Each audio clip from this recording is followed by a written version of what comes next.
Sir ಧ್ರುವ sir ಚಿಕ್ಕಂದಿನಿದ್ದಾಗ ಅದೇ ಊರಿನಲ್ಲಿ ಇದೇ ಜಾಗದಲ್ಲಿ ಬಂದಿರೋ ಎಲ್ಲ ಮಾಧ್ಯಮ ಮಿತ್ರರಿಗೆ first of all thank you so much. ಏನಾದರೂ ಅನಾನುಕೂಲ ಆಗಿದ್ರೆ ದಯವಿಟ್ಟು ಕ್ಷಮೆ ಇರಲಿ. ಆ್ಯಂಡ್ ಈ ಕಾರ್ಯಕ್ರಮನ ನೋಡ್ತಿರೋ ಎಲ್ಲರಿಗೂ, ಪ್ರತಿಯೊಬ್ಬರಿಗೂ ಹಾಗೂ ಎಲ್ಲ ತಾಯಂದಿರಿಗೆ, ಮಕ್ಕಳಿಗೆ ಎಲ್ರಿಗೂ ನಮಸ್ಕಾರ. ಇವತ್ತು ಊರಬ್ಬ ಆಯಿತು, ಫ್ಯಾಮಿಲಿ ಎಲ್ಲ ಪ್ರತಿ ವರ್ಷವೂ ಸೇರ್ತೀವಿ. ಇವತ್ತು ಖುಷಿ ವಿಚಾರ ಏನು ಅಂದರೆ, ಇವತ್ತು ನಮ್ಮ ದಿವಂಗತ ತಾತ ಅಂದರೆ ಶಕ್ತಿಪ್ರಸಾದ್ ತಾತ ಪೂಜ್ಯರಾದ ನಮ್ಮ ತಾತನವರ ಜನ್ಮದಿನ. 96ನೇ 96ನೇ ಜನ್ಮದಿನ. ಇವತ್ತೇ ಊರಬ್ಬನೂ ಇದೆ, ಅದೊಂದು ಖುಷಿ ವಿಚಾರ. ಒಂದು ಒಳ್ಳೆ ಪಾಸಿಟಿವ್ ವೈಬ್ಸು. ಪ್ರತಿ ವರ್ಷ ನಾನು, ಅಂಕಲ್ಲು, ಸೂರಜ್ಜು, ನಮ್ಮ ಅಣ್ಣ, ಅತ್ತಿಗೆ, ನನ್ನ ಹೆಂಡತಿ ಎಲ್ಲರೂ ಬರ್ತಾಯಿದ್ವಿ. ಅದು ನೆನಪಾಗತ್ತೆ. ಪ್ರತಿ ವರ್ಷ ಎಲ್ಲೇ ಇದ್ರೂ ಅಂಕಲ್ ಬರ್ತಾರಲ್ಲ ಅನ್ನೋ ಭಯಕ್ಕೆ ನಾವು ಬರ್ತೀವಿ. ಸೊ ಎಲ್ಲರೂ ಸೇರ್ತೀವಿ ಒಟ್ಟಾಗಿ.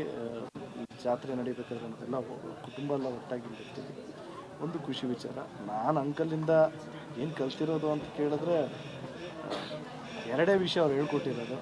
ಯಾವುದೇ ಕಾರಣಕ್ಕೂ ಯಾರಿಗೂ ಸುಳ್ಳು ಹೇಳ್ಬೇಡ, ಚಿಕ್ಕವರೇ ಆಗಲಿ ದೊಡ್ಡವರೇ ಆಗಲಿ ಯಾರೇ ಆಗಲಿ ಮರ್ಯಾದೆ ಕೊಟ್ಟು ಮಾತಾಡೋ ಅಂತಾರೆ. ಇನ್ನೂ ಒಂದು ಮೇನ್ ಇಂಪಾರ್ಟೆಂಟ್ ಏನು ಅಂದರೆ ರೂಟ್ಸ್, ಅಂದರೆ ನಮ್ಮ ಬೇರುಗಳನ್ನ ನಾವು ಯಾವತ್ತೂ ಮರಿಬಾರ್ದು ಅಂತ ಯಾವಾಗಲೂ ಹೇಳ್ತಾ ಇರ್ತಾರೆ. ಕಲಿಯೋದು ತುಂಬಾ ಇದೆ, ಇನ್ನೂ ಕಲಿತಾನೇ ಇದ್ದೀವಿ. ಏನು ಗುರು? ಓಕೆ ಸರ್, ಚಿಕ್ಕಂದಾಗಿಂದನೂ ಇದೇ ಈ ಜಾಗದಲ್ಲಿ ಬೆಳೆದು ಆಟಾಡಿ ಬೆಳೆದಂಥರು. ದೇವಸ್ಥಾನ ಪೂಜೆ ಅಂತಾಗ ಬಂದು ಹೋಗ್ತಿರ್ತೀರಾ, ಆ ದಿನಗಳಿಗೂ ಈ ದಿನಗಳಿಗಿರುವಂಥ ವ್ಯತ್ಯಾಸ, ಆಮೇಲೆ ಆ ಒಂದು ಸೆಲೆಬ್ರೇಷನ್ ಜಾತ್ರೆ ಇಲ್ಲ. ಯೂಶಲಿ ಸಮ್ಮರ್ ಹಾಲಿಡೇಸ್ ಅಂತ ಬಂದರೆ ನಾನು ನಮ್ಮ ಅಣ್ಣ ಇಲ್ಲಿ ಇರ್ತಿದ್ವಿ. ನಮಗಿಂತ ಜಾಸ್ತಿ ಅವ್ರ ಸಮ್ಮರ್ ಹಾಲಿಡೇಸಲ್ಲಿ ಅವ್ರು ಇಲ್ಲಿರೋರು. ಅದೇ ಇಲ್ಲಿ ನನ್ನ ಫ್ರೆಂಡ್ಸ್ ಎಲ್ಲ ಕೆಲವರು ಇದ್ದಾರೆ, ಬೇರೆ ಬೇರೆ ಊರಿಗೆ ಶಿಫ್ಟ್ ಆಗೋಗಿದ್ದಾರೆ, ಬೆಂಗಳೂರಿಗೆಲ್ಲ ಶಿಫ್ಟ್ ಆಗೋಗಿದ್ದಾರೆ. ಸೊ ಅವರಿಲ್ಲ, ಡಿಫ್ರೆನ್ಸ್ ಏನಿಲ್ಲ. ಈಗ ಒಂದು ಸ್ವಲ್ಪ ಸಿಟಿ ಆದಂಗೆ ಆಗ್ತದೆ ಅಷ್ಟೇ. ಓಕೆ ಸರ್, ಅರ್ಜುನ್ ಸರ್ ಮತ್ತು ಅವರ ತಾಯಿಯವ್ರು ಮಾಡಿರುವಂಥ, ಅಂದರೆ ನಿಮ್ಮ ಅಜ್ಜಿಯವ್ರು ಮಾಡಿರುವಂಥ ಅಷ್ಟು ದಾನ ಧರ್ಮ ಕೆಲಸನೆಲ್ಲ ಕೇಳ್ತಾ ಇದ್ವಿ. ಇವಾಗ ಇದೇ ದೇವಸ್ಥಾನದಲ್ಲಿ ಹಿಂಗೆ ಮಾತಾಡುವಾಗ ನನಗೊಂದು ವಿಷಯ ಬಂತು. ಯೂಶಲಿ ಚಿಕ್ಕವರಿದ್ದಾಗ ಯಾರಿಗಾದ್ರೂ ಮಾತಾಡುವಾಗ ನಾನು ದೊಡ್ಡವನಾದ್ಮೇಲೆ ಅದು ಕೊಡಿಸ್ತೀನಿ ಇದು ಕೊಡಿಸ್ತೀನಿ ಅಂತ ತಮಾಷೆಗೆ ಹೇಳೋದು ಕೇಳಿದ್ವಿ. ಬಟ್ ನಿಮ್ಮ ಒಬ್ರು ಅಜ್ಜಿಗೆ ಚಿಕ್ಕವರಿದ್ದಾಗ ಮಾತು ಕೊಟ್ಟಿದ್ದವ್ರು ಇವಾಗ ನಿಮಗೆ ಸಹಾಯ ಕೇಳಿದಾಗ ಅದನ್ನ ಮರೀದನೆ ಮಾಡ್ಕೊಟ್ಟಿದ್ರಂತೆ. ತುಳಸಿ ಗಿಡದ ಮೇಲೆ ಪ್ರಮಾಣ ಮಾಡಿದ್ದನ್ನ ನಡೆಸ್ಕೊಟ್ಟಿದ್ರಂತೆ. ಅದೆಲ್ಲ ಏನಿಲ್ಲ, ಅವ್ರೇನೋ ಚಿಕ್ಕ ವಯಸ್ಸಲ್ಲಿ ಅವರ ಮನೆ ರಿಜಿಸ್ಟ್ರೇಷನ್ ಕೆಲಸಕ್ಕೆ ಅದು ಚಿಕ್ಕ ವಯಸ್ಸಲ್ಲಿ ಅದೇನು ಮಾತಾಡಿದ್ದು. ಅದು ಊಟ ಆಯ್ತಾ? Thank you so much. Thank you. Sita ಪಯಣದು ಲುಕ್ ತುಂಬಾ ಚೆನ್ನಾಗಿದೆ. ಅಳಿಯನ್ಗೆ ಕಾಂಪಿಟೇಷನ್ ಅನ್ನೋ ತರ ಕಾಣಿಸುತ್ತೆ ಆ ಸ್ವಾಗು ಮತ್ತೆ ಸ್ಟೈಲಿಶ್ ಲುಕ್. ಕಾಂಪಿಟೇಟ್ ಮಾಡ್ತಿದ್ದೀರಾ ಅಳಿಯನ್ ಜೊತೆ ಅಥವಾ ಹೇಗೆ? ಮತ್ತೆ ಮಗಳು ಕೂಡ ತುಂಬಾ ಮುದ್ದಾಗಿ ಕಾಣ್ತಾ ಇದ್ದಾರೆ. ಸೊ ಅಪ್ಡೇಟ್ ಕೊಡಿ ಸರ್, ಆ ಸಿನಿಮಾ ಎಲ್ಲಿವರೆಗೂ ಬಂದಿದೆ, ಯಾವಾಗ? ಈಗ ಆಲ್ಮೋಸ್ಟ್ ಮುಗಿದೋಯ್ತು, ಸಿನಿಮಾ ಮುಗಿದೋಯ್ತು. ಏಪ್ರಿಲ್ ಮೇನಲ್ಲಿ ರಿಲೀಸ್ ಮಾಡ್ತಾ ಇದ್ದೀನಿ ಸಿನಿಮಾ. ಗ್ಯಾರಂಟಿ ಇದು ಕನ್ನಡಕ್ಕೊಂದು ತುಂಬ ತುಂಬ ಡಿಫ್ರೆಂಟ್ ಪಿಕ್ಚರು. ನಾನು ಇದುವರೆಗೂ ಮಾಡಿರೋ ಸಿನಿಮಾಗಳಲ್ಲಿ, ಡೈರೆಕ್ಟ್ ಮಾಡಿರೋ ಸಿನಿಮಾಗಳಲ್ಲಿ ಇದೊಂದು ಡಿಫ್ರೆಂಟ್ ಜಾನ್ರ್. ಯಾವ ಜಾನ್ರ್ ಅಂತ ಹೇಳೋಕ್ಕಾಗಲ್ಲ, ನೋಡ್ಬಿಟ್ಟು ಜನಗಳು ಹೇಳಬೇಕಾಗಿರುವಂಥ ಒಂದು ಜಾನ್ರು. ಅಗೈನು ಇದು ನಾನು ಹೆಮ್ಮೆ ಪಡುವಂಥ ಒಂದು ಚಿತ್ರ. ಸರ್, ಅಳಿಯಂಗೆ ಡೈರೆಕ್ಟ್ ಮಾಡ್ತಾರೆ. ನನಗೆ 2 ವರ್ಷ ಎಲ್ಲ ಮಾಡೋಕ್ಕಾಗಲ್ಲ. ಇಲ್ಲ, ಒಳ್ಳೆ ಕತೆ ಬಂದು ಗ್ಯಾರಂಟಿ ಮಾಡೇ ಮಾಡ್ತೀವಿ. Dhruva sir, February 14th song release ಮಾಡ್ತೀನಿ ಅಂದ್ರೆ ಕೇಳಿದ್ದು ಇನ್ನೊಂದು ಸಾಂಗ್ ಯಾವಾಗ ಸರ್? ಒಂದಂತೂ ಟ್ರೆಂಡಲ್ಲಿ ಆಗಿ ಹೋಗ್ತಾನೆ ಇದೆ, 2ನೇ ಸಾಂಗ್ ಯಾವಾಗ ಬರುತ್ತೆ ಟ್ರೆಂಡಿಗೆ ಅಂತ ಕಾಯ್ತಿದ್ದಾರೆ? ಅದೇ ಫ್ರೆಂಡ್ಸ್ ಅವ್ರ ನಂಬರ್ ಎಲ್ಲರ ಹತ್ರ ಇದೆ ಅಲ್ವಾ? ಫೋನ್ ಮಾಡಿ. ಇಲ್ಲ, ಒಂಚೂರು ಪ್ಲ್ಯಾನಿಂಗ್ ಚೇಂಜ್ ಆಗ್ತಾ ಇದೆ. ಅಂದರೆ ಇನ್ನೂ ದೊಡ್ಡದಾಗಿ ಮಾಡಬೇಕು ಅಂತ ಡೈರೆಕ್ಟ್ರು ಮತ್ತು ಪ್ರೊಡಕ್ಷನ್ ಹೌಸ್ ಪ್ಲ್ಯಾನ್ ಮಾಡ್ತಾ ಇದ್ದಾರೆ.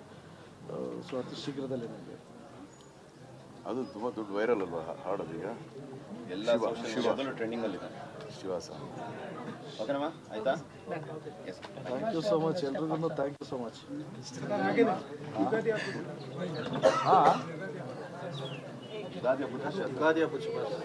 ಹ್ಞೂ, ಎಲ್ಲ ಉಗಾದಿ ಹಬ್ಬ, ಆಮೇಲೆ ಇದು ಇನ್ನೊಂದು ಹಬ್ಬ ಎಲ್ಲ ಒಂದೇ ಜೊತೆ ತೊಗೊಂಡ್ಬಿಡ್ತೀರಾ? ಹೋಳಿ